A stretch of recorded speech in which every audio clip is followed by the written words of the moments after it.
Mysterious. Grim old place. Never thought I'd have to see this ratty old hole again. Sirius looked around his family home, disgusted by how it turned out after all the years past. Still as gloomy and depressing as you said, mate. Remus walked in behind him. Creature must be getting old to let it slip off like this. Yeah, well, it'll just stay here regardless. I don't want to be here any more than you, but we'd best try and keep it stable just in case. By that he meant a quick and careful getaway, but that might never happen. Why'd we come here again? No idea, mate. I think you just wanted to stop by. Sirius shrugged, but they walked through the house and straight into a dirty old living room with faded furniture and torn ragged carpets.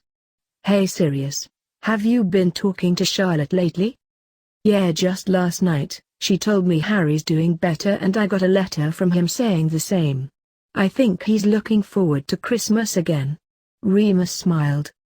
After last year's Christmas, who can blame him? But that's not what I meant. Sirius turned to him. What do you mean then? Sirius, I had a chat with Charlotte just a while back. I think there's something disturbing her, but it's nothing to do with Harry or the tournament, or even Snape for that matter. Sirius' eyebrows rose slightly. Why Snape? Not important right now. Something is plaguing Charlotte about the other Weasleys. I shouldn't have done it, but I did. What do you mean, Moony? Remus sighed. I went to speak with Arthur the other day. I went to see him at the ministry, but luckily no one saw me enter. You can't go behind Charlotte's back like that, Remus. She might have seen you. I know, but she hasn't said anything to me, so either she didn't bother to look around or she doesn't care. She's too focused on Harry right now. Remus, what did he say? Or what did you ask him? I asked him about why Charlotte seems to hate his entire family, or at least a good majority of it. He told me that he wished he could understand it, but he said during those times after the war he and Molly barely held it together. Losing her brothers, taking on a 2-year-old girl with her own children, and Arthur struggling to put food on the table for them. He didn't really know Charlotte that well. He did say she often played with Bill and Charlie, sometimes Percy, but he knew there was something going on with her and Molly. Molly. Yeah, she seems to hate her most of all. They remembered the confrontation with the Weasleys. Harry told them about it. Charlotte had been civil to Bill and Charlie, but she was cruel to the rest. He didn't know what the problem was. He thought perhaps Molly was just in mourning. Grief mixed with depression and well, all I know is that he wasn't around a lot until the kids were starting school, but that was when Charlotte ran away. So in other words, only Molly or Charlotte can tell us what happened. I doubt any of the others would know. Sirius sighed. Let's just leave it alone for now, Remus. It's not our concern, and from what I can tell Harry has nothing to do with the Weasleys other than the twins. I agree. I don't want to test Charlotte's trust. On another subject though, are we going to attend the Yule Ball together? Sirius smiled. Of course, my darling Moony. We wouldn't want to miss a grand occasion, would we? After all, Harry will be there with Victor, and it'll be nice to go to a party on Christmas Day, that is after we have a good time with our own group. Seeing as the students will be gathered at the school during this year, might not be a bad idea.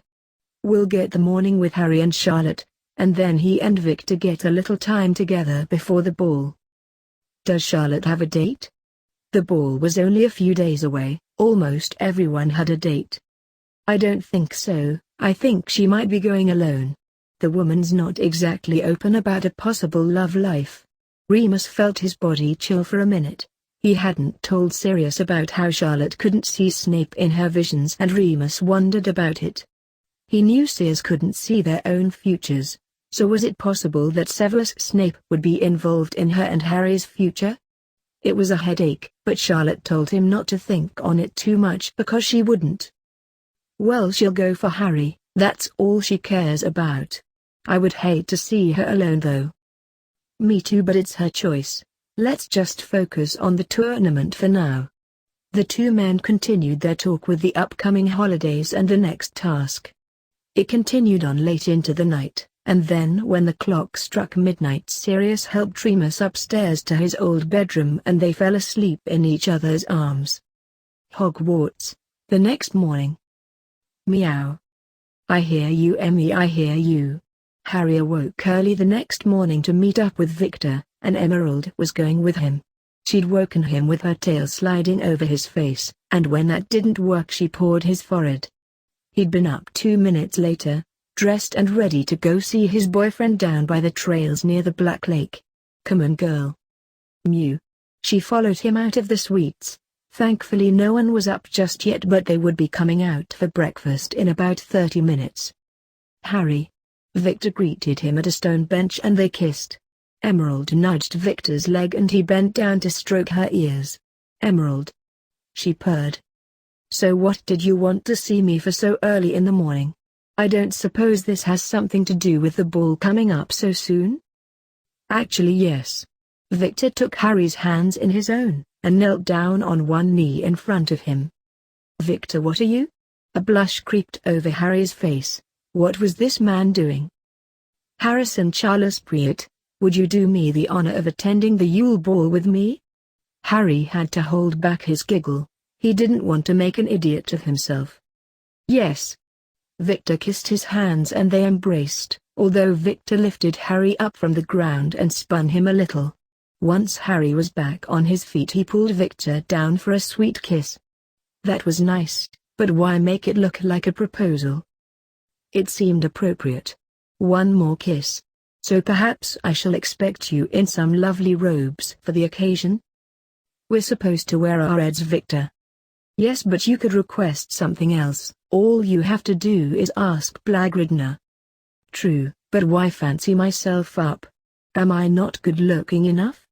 He sounded vain, but he was just joking and Victor caught it. Dashingly handsome, my love. Victor laughed. Also, there is something else. What is it? Victor glanced over towards the covered way, and Harry spotted two girls. Fourth-year Ravenclaw and Hufflepuff coming over. He didn't recognize them, but they were quite pretty.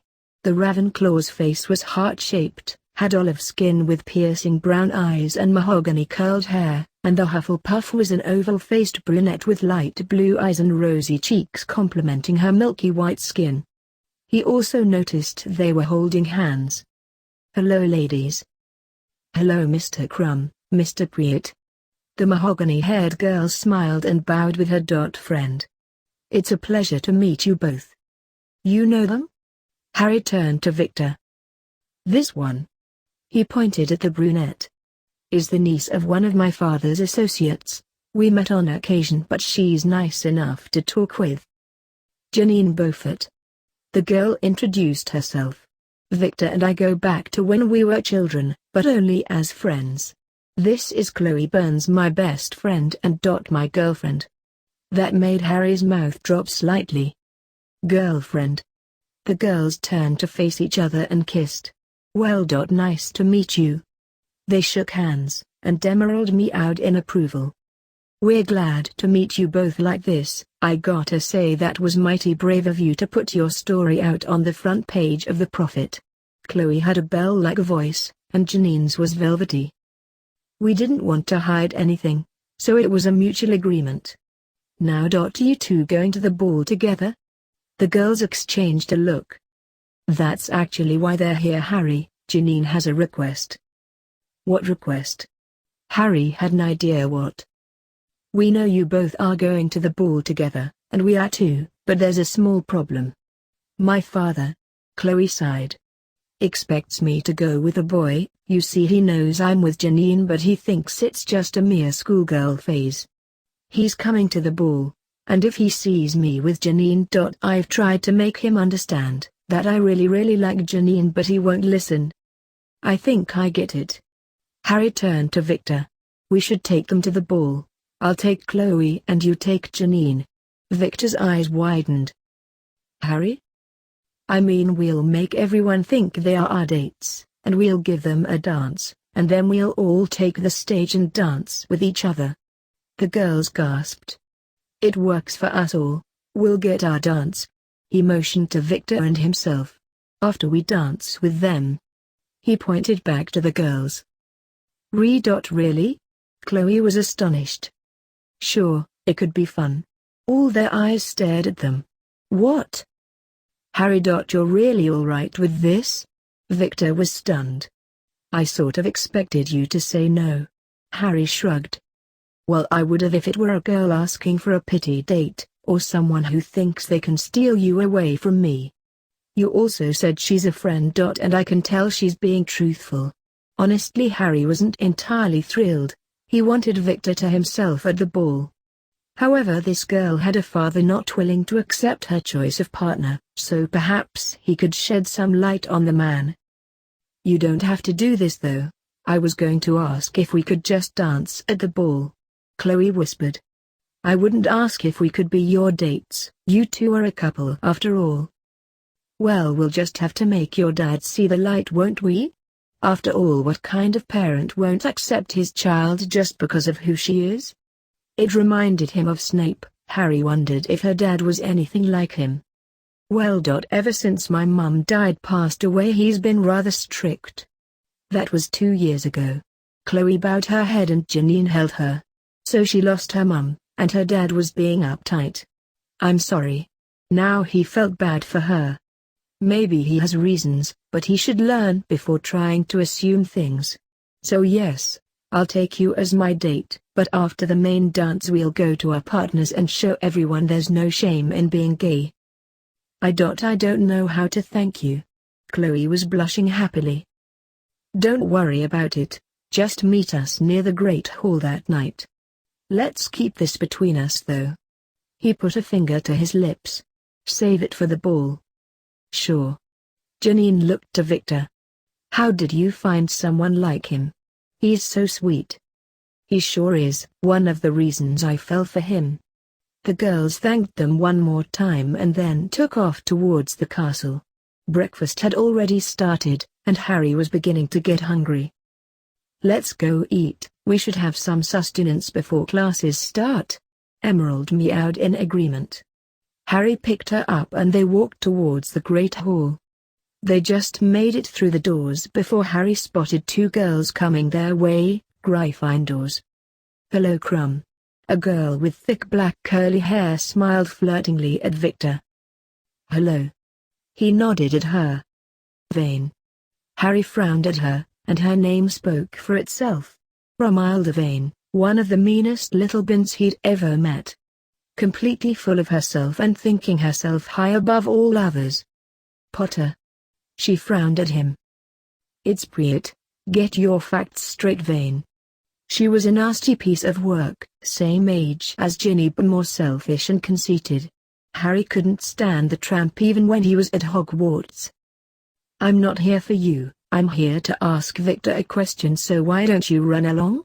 She made a motion for him to shoo, but he didn't move.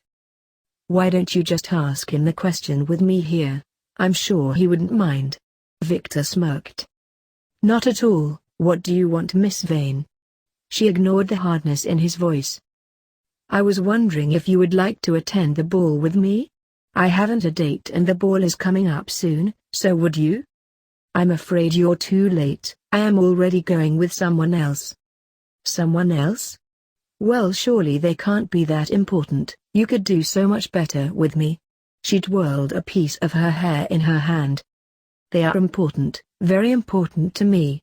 You should find someone who might actually fall for the look that's been sent my way 100 times. You mean someone so desperate to go with her they'll likely just ignore the fact she's a bitch?" Harry laughed. "True, Harry, very true." Romilda's face went red with anger. "You can't talk that way to her." Her friend spoke up. "Actually he can. He is my boyfriend after all." Victor kissed Harry's cheek. You mean that story was real?" Romilda paled slightly. "The one in the Prophet?" "Yes, it was real. We set it ourselves." "So go bother someone else, Vane. You're about to ruin my appetite." They stalked off, and after Emerald gave a mean hiss at Vane, she ran alongside them. They found 2 empty spots at their table, and the food was still warm. "Where've you two been?" Nikolai asked after taking a bite of toast. "Out, had a little run-in with some undesirable girls," Victor answered. "Here, Emerald." Harry fed her some small tender pieces of bacon with a little egg and some porridge. She had already eaten before they came out, but it wouldn't hurt to give her a little treat. "So are you two going to the ball with each other?" Victor nodded. "We are, but it's a surprise." Gerard stared. "Surprise, mates?" "You'll see." Harry smirked with a wink and began to eat his own breakfast. He noticed down at the teacher's table Snape was staring at him, and so was Dumbledore. They seemed to have a sort of longing in their eyes, but Harry gave one little glare and they started talking to the rest. He also noticed McGonagall staring at him, but she seemed calm and collected, as if knowing she couldn't say much in return. "Hey, almost forgot, mate." Devon pulled out a silvery wrapped package and handed it to him. "Your mum sent that just this morning. Blagridner handed it to me to give you." It was soft inside, probably clothing. He opened it up, and the contents revealed were dark blue and silver-lined dress robes, with a note at the top. "Harry, I talked it over with your headmaster. He said you can wear this, but others can do so as well. You won't be the only one out of uniform that night. I'll be there around 8. Love. Mum." "Oh?" He looked up. "Who all else is not wearing the reds?" A few hands went up, including Nikolai and Gerard. "Our robes will be in later. As long as we wear Durmstrang's crest on the front, we won't be confused with the others." "It's rare too, but Blagridner gave the word." "Good, so I won't be the only one sticking out like a sore thumb." The others laughed. "Have you all got dates?" "Sure do. I'm actually going with a girl called Maybelline. She's in Buxbaton's. That one over there." Gerard pointed at a curly strawberry blonde-headed girl with a smile so white it lit up the room. "I'm going with a 6th-year Hogwarts Slytherin, Annalisa Bellona. I think she's a prefect here." Name didn't ring a bell, but Devon pointed at the Slytherin table where Harry spotted a lovely girl with soft brown eyes and shiny black hair in a thick braid. "Me, I'm taking that one there." Nikolai pointed at the Ravenclaw table, to a girl with long blonde hair and dreamy blue eyes. "She's quite sweet, strange too, but sweet." "What's her name?" Harry thought he'd seen her before. "Luna Lovegood. I saw her being bullied by her housemates, and so I stepped in and asked if she'd like to go to the ball with me." "Bit young, isn't she, Nick?" Victor saw her and waved. "Looks about 13. "Yeah, but she's nice to talk to. You ought to meet her, Harry. I think she'd surprise you." "I mean, she's not going to be my girlfriend or anything, but I could be her friend." Nikolai seemed to feel sorry for the girl, so he asked her to the ball. Not too bad, and the girl didn't seem to mind. "Okay, mate, I will at the ball." The ball was going to be fun, Harry could just feel it. He was looking forward to the evening, but while his excitement kept his mind happy and open, he had a stranger feeling that something else was going to happen that night. Good or bad, he would have to wait and see. I'm glad you enjoyed the video.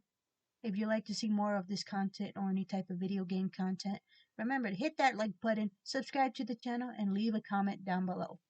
And I also noticed 42% of you guys are not subscribed to the channel. If you can, please subscribe to the channel. It will help it grow and help me a lot to make more videos for you guys. Until then, goodbye!